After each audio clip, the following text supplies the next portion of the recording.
नमस्कार।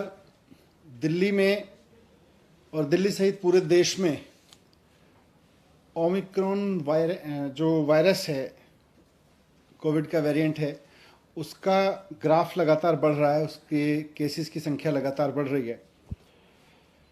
पर अच्छी बात यह है कि इंटरनेशनली जो ट्रेंड अभी तक देखने को मिले, उनसे हमने सबने बहुत कुछ सीखा देश में, और उससे ये भी समझ में आया कि ओमिक्रॉन कैसे बिहेव कर रहा है, उसका कैरेक्टर क्या है। तो इससे नुकसान ज़्यादा नहीं हो रहा, ये वही ट्रेंड शो कर रहा है जैसा ओमिक्रॉन ने दुनिया के और देशों में शो किया है।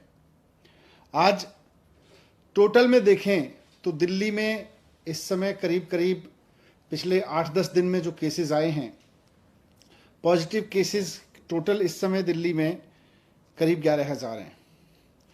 अब उन 11,000 में से हॉस्पिटल में देखें तो करीब 350 केसेस हैं।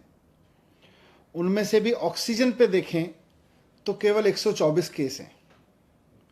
अब वो 350 में एयरपोर्ट से आए हुए लोग भी हैं, उसमें किसी और वजह से हॉस्पिटल में गए हुए लोग भी हैं, लेकिन अगर ऑक्सीजन पे देखें तो 124 लोग हैं कुल मिला के, और वेंटिलेटर पे देखें तो 7 लोग हैं।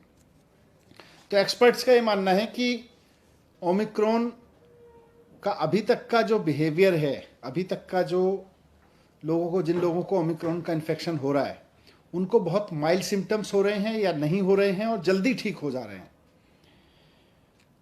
लेकिन फिर भी अगर लोगों को कोविड हो रहा है तो खतरा तो है, इसलिए इससे बच के रहना भी ज़रूरी है।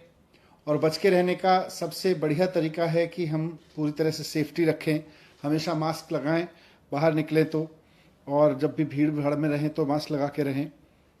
होम आइसोलेशन इसका सबसे बढ़िया सॉल्यूशन है कि अगर किसी को कोविड हो जाता है और कोई सिम्टम नहीं है तो सारे एक्सपर्ट्स का ये मानना है कि होम आइसोलेशन ही रहना चाहिए। हॉस्पिटल केवल तभी जाएं जब आपकी ऑक्सीजन लेवल लगातार डिप हो रही हो या आपको कोई परेशानी हो, तो आज भी एक्सपर्ट्स ने यही बात दोहराई। लेकिन बढ़ते हुए केसेस को देखते हुए सरकार भी इस बात को लेकर चिंतित है कि ये बहुत तेज़ी से ना फैले। इसको जितना नियंत्रित किया जा सके, क्योंकि इसकी कोई डायरेक्ट दवाई तो है नहीं, तो इसको जितना हम नियंत्रित कर सकें, इसके बढ़ने की स्पीड को जितना हम नियंत्रित कर सकें, उतना हम इसको ठीक से मैनेज कर सकते हैं। तो इसलिए आज डीडीएमए की बैठक में सरकार ने कुछ फैसले लिए। उसमें सबसे इम्पॉर्टेंट है कि दिल्ली में सैटरडे और संडे को यानी वीकेंड्स पर अब कर्फ्यू रहेगा। तो लोगों से अपील है कि कर्फ्यू के दौरान बाहर ना निकलें, बहुत ज़रूरी होने पर हॉस्पिटल या कोई बहुत एसेंशियल ज़रूरत पर ही बाहर निकलें, लेकिन सैटरडे संडे को कर्फ्यू का पालन करें, घर में रहें, वर्क फ्रॉम होम करें या परिवार के साथ बैठें। दूसरा, केसेस ना बढ़ें, इसलिए ये भी फैसला लिया गया कि जितने भी गवर्नमेंट ऑफिसेज हैं उनमें एसेंशियल सर्विस वाले ऑफिसेज को छोड़कर सबको अभी दफ्तर आने से मना किया जाएगा और केवल ऑनलाइन या वर्क फ्रॉम होम कराया जाएगा। तो government offices work from home mode पे रहेंगे या ऑनलाइन मोड पे रहेंगे।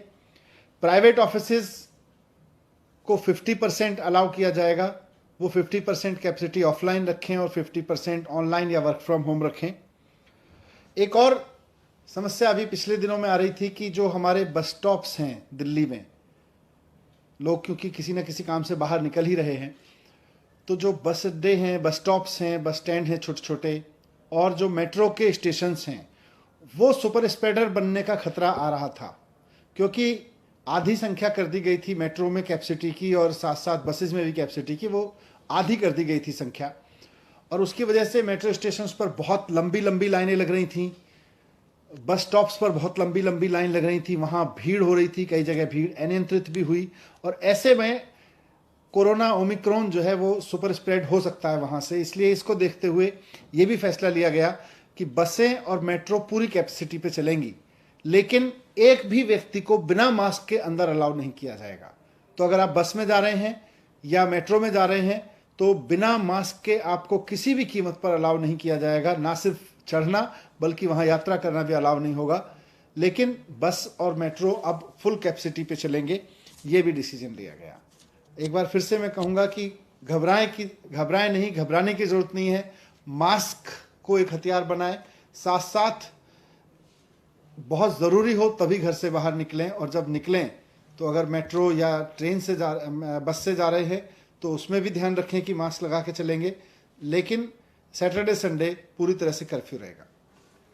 सर, कर्फ्यू रात में और दिन में उसको थोड़ा सा बता दें कैसा? नहीं, रात में तो लगातार चल रहा है, ये दिन में भी रहेगा। और इसमें एसेंशियल सर्विसेज के लिए किन किन कैटेगरी को आप लोग? एसेंशियल सर्विसेज पहले से, अब पिछले 2 साल से लगभग चल रहा है, तो खाने से लेके और मेडिकल से लेके और पुलिस और इस तरह की जितनी भी चीज़ें हैं एसेंशियल सर्विस में, इमरजेंसी सर्विसेज में, फूड आइटम्स, सब्जी और ये सब को नहीं रोका जाएगा।